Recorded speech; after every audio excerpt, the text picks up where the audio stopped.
So yogurt comes under the dairy section. So what I'm going to suggest for that is you have to work this out for yourself, but my suggestion is cut it out for a few weeks and then try reintroducing it and observe what happens, see if you get any negative side effects. The kind of negative side effects you're likely to have if you are intolerant is things like bloated, gassy kind of feeling, feeling really tired,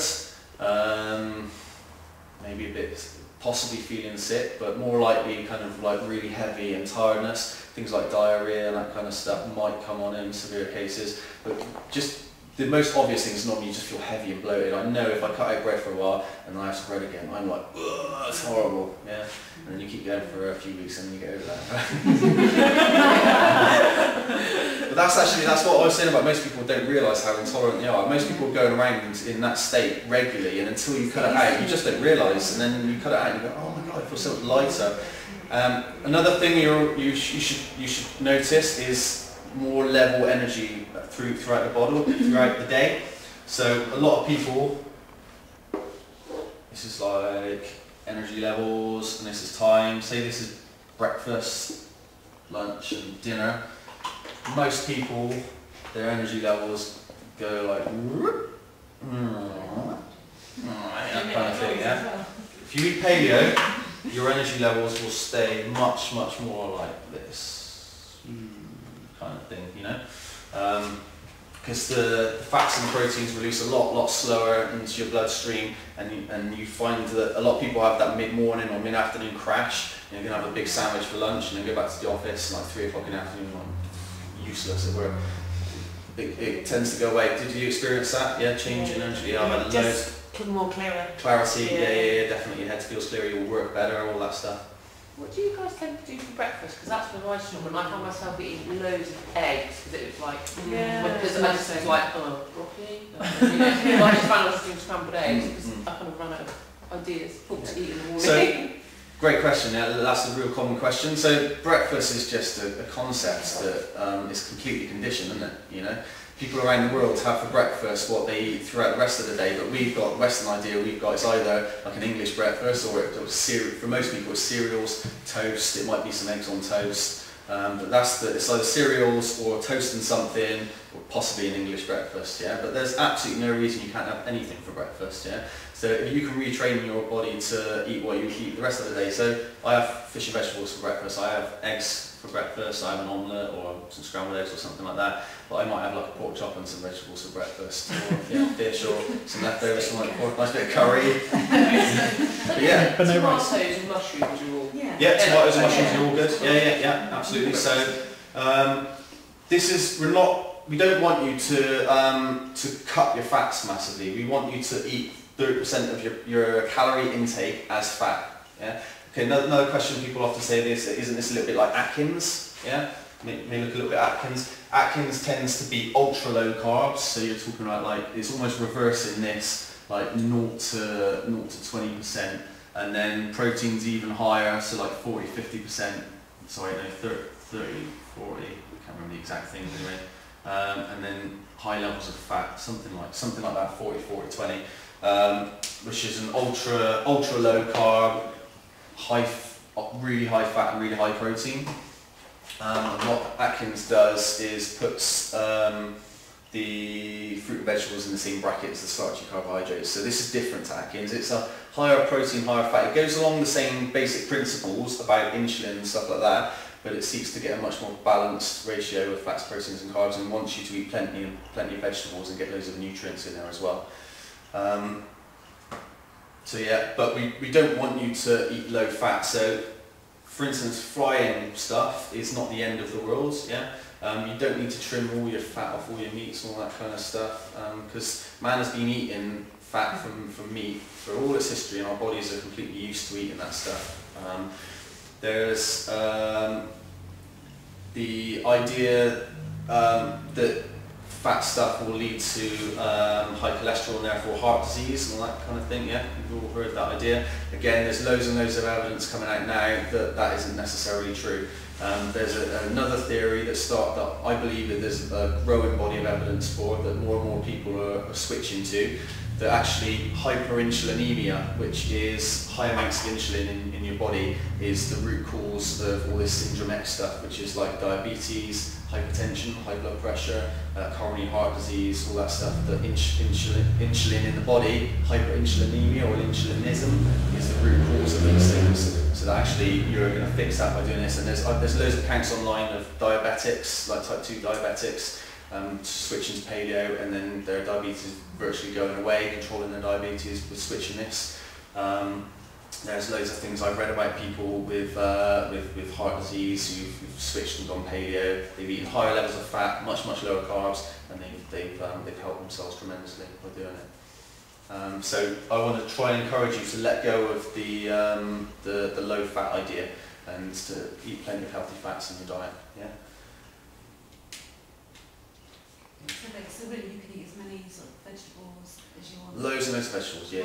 Eggs? Can you eat as many eggs? So eggs is one of those things that I think the quality of them, but the quality of your meat and your eggs and stuff like that is fairly important as well. So budget will determine that. If you can afford to get organic products, then it's gonna have less kind of steroids in the meat and stuff like that. Again, with eggs, if you can afford organic free-range eggs, they're gonna be better than the Tesco's value stuff, which is gonna be from battery chickens. Yeah. The more natural, the more you can eat like a hunter-gatherer, the better. So if you can imagine, our ancestors would have eaten free roaming animals that fed on the grass. They weren't farmed and fed corn and stuff like that. The more you can eat like that, the better. So the more natural you can get your food, and the more like it is in its original form, the better. So the more that they process stuff, the more goodness you'll lose from it. Yeah. Roadkill. Roadkill, yeah. Right. That's what you're talking about. Herbs and spices. Yeah, great. So herbs and spices are all good. Yeah. So great way to flavour your foods. Yeah, so she knows all the questions. Yeah, balsamic vinegar is one of those things Paleo Man probably didn't eat, but it's not going to do any harm, and it's a great way of flavouring your salads and stuff. So yeah, balsamic vinegars are fine. Any other normal questions? Flavoured oils. Yeah. Like groundnut oil and sesame oil. Yeah. It's good for stuff. Like garlic and stuff. So yeah. So all the natural stuff like garlic, ginger, all the herbs, all that stuff, use as much of that as you can, make your food tasty, you know. Okay, one of the things you often get when people are eating this way is they're eating loads more vegetables than they would do normally. Yeah, and if you've got a fridge full of vegetables and you go, oh, I'll have a bit of that and a bit of that and a bit of that and a bit of that, all your food will end up the same, right? Because if you're eating like breakfast, lunch and dinner, 2 or 3 portions of vegetables, before you know it, you'll be sick of what you're cooking. So try to just have 1 or 2 bits of types of vegetables with a meal. So for breakfast you might have like some broccoli with some fish, or you might have some tomatoes and mushrooms with some eggs. Or sometimes people might have some fruit and then try and have some vegetables in the mid-morning snack instead. And then for lunch, just have like some salad, and try not to put every single item of salad you can possibly think of on there, because then the next day you can have a different salad which is a little bit different and create variety is so important. Yeah, soups are all good, yeah. Homemade soups are great. If you're buying soups, then just look at what's in them, because a lot of soups have got loads and loads of sugar in and loads of salt. Try to keep your salt levels reasonable. Yeah, so stock cubes again, sometimes they've got sugar in if you buy really crap ones. They've often got quite high amounts of salt in them. Low salt. But you can, exactly, you can buy low. They have wheat in them. Yeah. So look what's in your products, you know, things like that. Yeah. Like stews and stuff, make stews. Yeah. Perfect things to cook loads of. Make big vats of stews and then freeze them and take it to work with you, that kind of stuff, you know. So yeah, loads of stews, loads of plates with like meat and fish and vegetables or salads. And then great things to have, snacks in between is like fruit and nuts and seeds, have those, and try to eat quite regularly. So the mistake that lots of people make is they'll get up and have breakfast at like 7, 8 o'clock, and then they won't eat again until 12, 1 o'clock. And if you go 4 or 5 hours without any food, your body goes into starvation mode, and then your body stores the fat that it might need for later. Whereas if you keep feeding regularly, if you graze, then your metabolism will increase, because you trick your body into into going, oh, there's more food on the way regularly, I can burn the fat stores. Yeah, so eat regular, graze throughout the day. Okay, and as I said, I'm going to send you some stuff by email anyway. What I want to... How about things like mincemeat and stuff like that? Yeah, so mincemeat is normally lower quality meat, but it's still fine. That's in the allowable section. You can buy like extra lean. Yeah. Again, we're not worrying so much about the fat. I mean, mincemeat does have very high levels of fat, so you're probably not going to need to add extra fat to your meal if you have mincemeat. Yeah, but you probably don't need to, but you just don't need to add extra fat then to your meal. Yeah, you don't need to add olive oil to your vegetables if you've got mincemeat. And it's better to have the higher quality meats because you're going to get more protein in there. Yeah, and protein's so essential for you out with the amount of training you guys are doing. So you can quite vary it, then you can have stews. Yeah, there's loads and loads. And what I want you to do as well is we're going to break up really quickly into a few small groups now. I want to just have a little work out what you're going to do personally. So let's get you in 3 groups of 3. Right, there's 0 pressure on this. It's entirely up to you what you're going to do, but set yourself a goal, yeah, of if you're going to do, am I going to do 100% for 3 months, or am I going to cut out starches only, or am I going to allow myself this many drinks a week, or am I going to, have a quick think about what you're going to do, write it down. You will have addictions to some of these foods if you've been eating a lot of them, like starchy carbohydrates and sugars. They are addictive, you know, and you'll probably find that the first week or 2 will be tough. The first week normally is pretty hard, and that's why I want us to support each other. So if you haven't got at least 2 people's numbers in here, then do that before we leave. Swap some telephone numbers so we can phone and support each other. You can phone me if you want to chat about it, if you're struggling, if you know, I just can't do this, give us a shout, yeah, even if you're not coming to class, and I can offer up some solutions. One of the things I'm going to go through in one of these meetings, because I'm going to offer up some meetings to you guys. I'm free, I'm not charging for any of this stuff either, right? So I think maybe every couple of weeks we'll have a meeting. And one of the things I'm going to go through is some techniques to use when you are having some cravings or if you're struggling a little bit. Do you suggest we do a food diary? I would definitely, yeah. So I would definitely suggest you write a food diary and bring it with you to the next meeting, so we can sit down and we'll just go through like random couple of days for a few people, and we'll just have a little chat about it, and we'll see what we thought was good, what we thought could have been improved on, any suggestions. I'm going to work out where we're going to do it, but I'm going to have some kind of forum or something somewhere where we can throw in like recipe ideas and stuff like that. Like everyone goes, oh, this really great meal, it's really paleo and it's lovely. You can write down recipes and stuff, and share recipes with each other, you know, because that making your food interesting is quite important. Paleo pancakes, yeah.